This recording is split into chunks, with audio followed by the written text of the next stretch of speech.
Enterprises.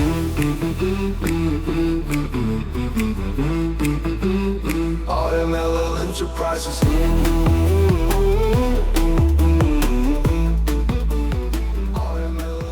Another interior project here in Herencia de Julieta, Villa 1, Telepastagan, San Fernando, Pampanga. A very good client, Rosalie's stepson, called me and asked me if I can visit her house in March 13, 2024. At nakiusap din po siya na kung kailangan at kung kaya nating magawa ang bahay niya in a short period of time kasi po nasa bakasyon lang siya. Actually, most of our clients ay ganun po. Galing silang abroad, makikiusap na kung kaya natin yung total transformation ng mga bahay nila in a short period of time. Pero as I've said, dahil po manufacturer tayo, kaya po natin gawin yung mga request nilang ganun. And of course, we will not commit kung hindi po natin kaya. Kapag po mga March, medyo hindi po marami yung nagpapa-interior kasi po medyo tag-ulan. Kaya I committed to our client na kaya nating matapos in a short period of time. So after visit, in-arrange ko na po lahat ng mga gamit na kailangan niya. Usually po sa mga clients natin, they will choose colors, they will choose peg, pero somehow yung mga designs or what, they are allowing us para daw po mas maganda. Kasi minsan natatakot po silang pumili at baka hindi pa maganda yung mapipili nila. Lalo na po sa mga bahay if we are talking of changing furniture, changing the interior. Kasi ang sinasabi po nila sa akin, dati ako yung namili pero parang may kulang. Parang walang magic kasi yung mga nakikita kong interior na ginagawa mo pagpasok pa lang is maganda na at may something na napaka-elegant.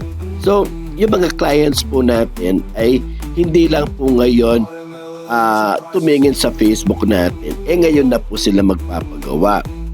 Usually po, naka-follow sila sa akin for a number of years. Like Mrs. Stepson, matagal na daw po niya tayong fina-follow. Silent lang daw po siya, pero once na mag-decide na siya, nung nag-decide na siya na magpa-interior, chinat lang po niya tayo. And then, hindi man po siya pumunta sa showroom natin, ako na po mismo yung pumunta sa bahay niya. Tulok kung ano yung kailangan, kung ano yung ikikip, kung ano yung kailangan palitan. Ganun po katiwala yung mga clients natin. On March 22, after 3 days, nakapag-start na po tayo ng interior. Yung mga binago po natin gamit dito is the sala. Totally tinanggal po natin yung old sofa nila, the dining set, and all the curtains.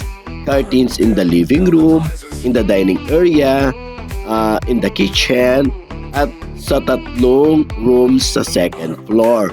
On the second floor, we have master bedroom, we have guest room, and one room para sa kanilang anak. And another room pa po pala, dun sa ground floor, another guest room.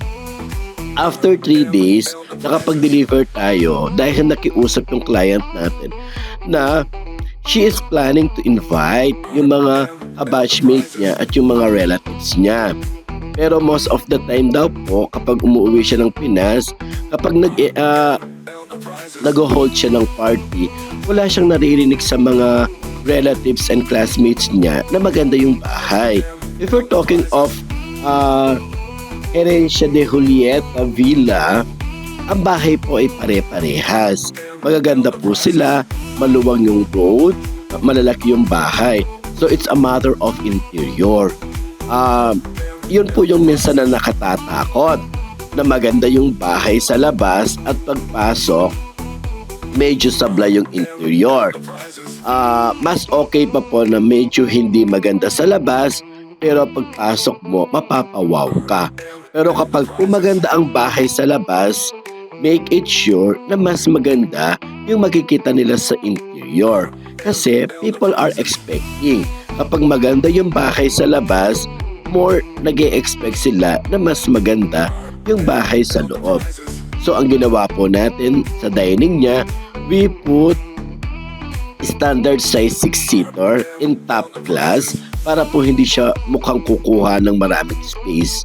On the living room, tinanggal po natin yung dalawang maliit na sofa and we put one long five-seater tufted sofa, an accent chair, high back, and another stool na hindi magbablock yung area natin from the living room to the dining area.